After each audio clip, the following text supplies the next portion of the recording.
Hey, youth pastors and leaders from Eastern Ontario and Nunavut District. This is your youth team.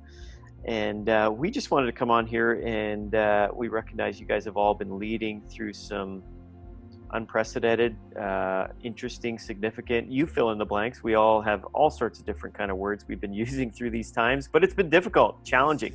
And so we just wanted to share a word of encouragement from each of us to you. So I'm going to hand it over to Jessica Scar and let her go first, and then Ashley's going to give a short word, and then I'll wrap us up here. But we wanted to say a little something to you. So go ahead, Jess. Yeah, we know that you guys have been leading in a crazy season, to say the least. And we just know that with that comes so many different things, whether you're, looking to the youth group down the road and seeing what they're doing, or, you're comparing it to how you used to be engaging with your students and what engagement looks like now, or even just the fact that maybe your portfolio looks a whole lot different and you're having to step in like a whole bunch of other ways when it comes to your church.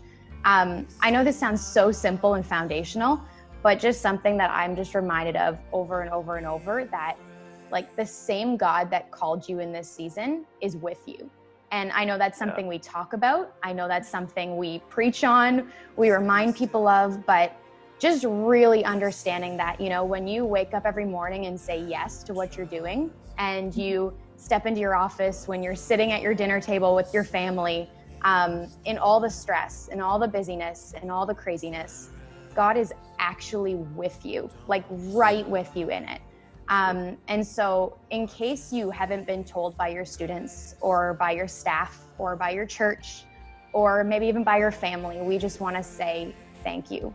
Thank you for every single day, getting up and saying yes in the unknowns, in the crazy, in the busyness, in all the pivoting and shifting and all those words we've been using. We just want to say thank you, because everything that you guys are doing is not unnoticed. Yeah.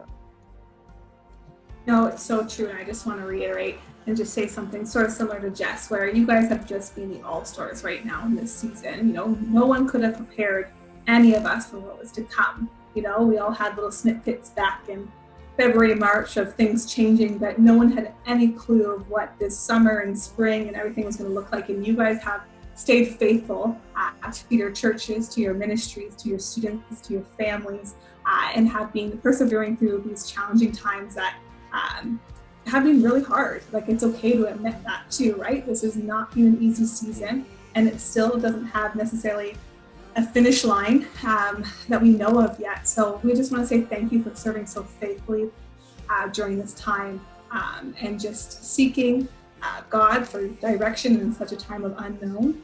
So we've been praying for you during this season. And we also want to say special thanks to the spouses during this season. This is not just being something for the actual pastor, but also this has been a huge shift and change for families and for spouses and for marriages, and having to work together at home and having to navigate schedules and having to do all these things in such a new environment. So just thank you for supporting your spouses and serving faithfully for your churches too, even as the spouse and not necessarily the paid staff. We see you and we thank you for doing that. It makes a difference, and we don't want it to go unnoticed. So thank you to you as couples and as individuals for serving so faithfully during this time. We're here for you if you need anything. We'd love to talk and chat with you, pray for you, and help you in any way we can. Yeah, so good. Thank you, both of you, Jess and Ashley. And I want to thank you guys for all that you do here from our office, and how you guys serve faithfully. Couldn't do it without you two, and wouldn't want to do it without you two. And it's an honor to serve alongside and in this incredible team. And to you guys out there listening today, watching this, you were made for this. I know I said it way back at the beginning of this entire thing when it all came down, but nothing's changed. It's still the same. You were made for this. You were made for these times. God knew before the beginning of time that this would hit and that you would be leading for such a time as this. And so that means he's also given you the goods to lead during these difficult times. Doesn't mean it's going to be easy. Doesn't mean it's not going to come without pain and heartache and trial. Jesus promised we would have this in this world, that we would experience that. But thank God he's overcome it all. and we can rest and rely on him and his goodness to us. The Bible says in Psalms 86, I think it is, that the Lord withholds no good thing from those who do right. And we may not look at this, or at least be able to yet, to look at COVID and this pandemic and think that this is anything good.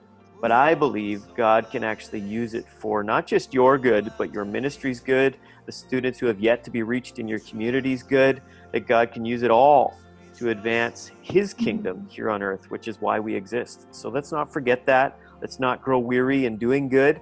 And we want, as the girls said, we want to say thank you to you for all that you do, how you serve faithfully day in, day out.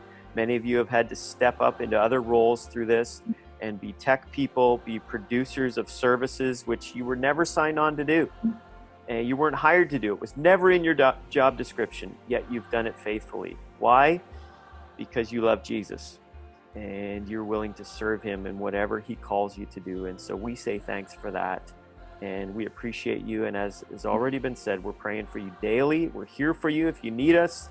Obviously, we miss you. We miss having coffees and lunches with you. And as soon as we're able to do that, we'll be back on the road again doing that because we miss you deeply. And I just want to encourage you, even as you get this in the middle of the summer, that you would find rest, even if it's 15 minutes to go outside for a walk on a trail. And I want to challenge you.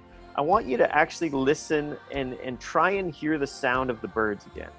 One of the things that is most difficult to do when we're feeling anxious and worried and fearful is to actually hear God's creation. And so I want to give you a challenge today. Just go and try and listen to the sound of nature. Maybe it's not a bird, maybe it's a barking dog, or whatever it is. Maybe it's a cow mooing wherever you live today. Maybe it's just a car or a train or whatever, but I want you to actually listen to the sound of God's creation. Find a quiet place and do that. Quiet your heart. And we want to speak life over you, God's blessing over every area, every aspect of your life. Those of you who have families, we speak it over your kids, over your marriages, that no weapon formed against you would prosper. And for those who are tempted to think and believe that this is the time to tap out and to leave ministry, that you're not capable of this, you're not called to this, just remember, your calling is not seasonal. Your calling is for life. And that God has called you. It doesn't mean that there aren't moments where you need rest or you need a break, and that's fine. But God has called you, and that's not a seasonal call. And so he will equip you, and we're confident of that. We're confident, and our hope is in him for today, tomorrow, and beyond, and what he has in store. So God bless you today, and as always, peace on your wonderfully crafted, ministry-minded melon.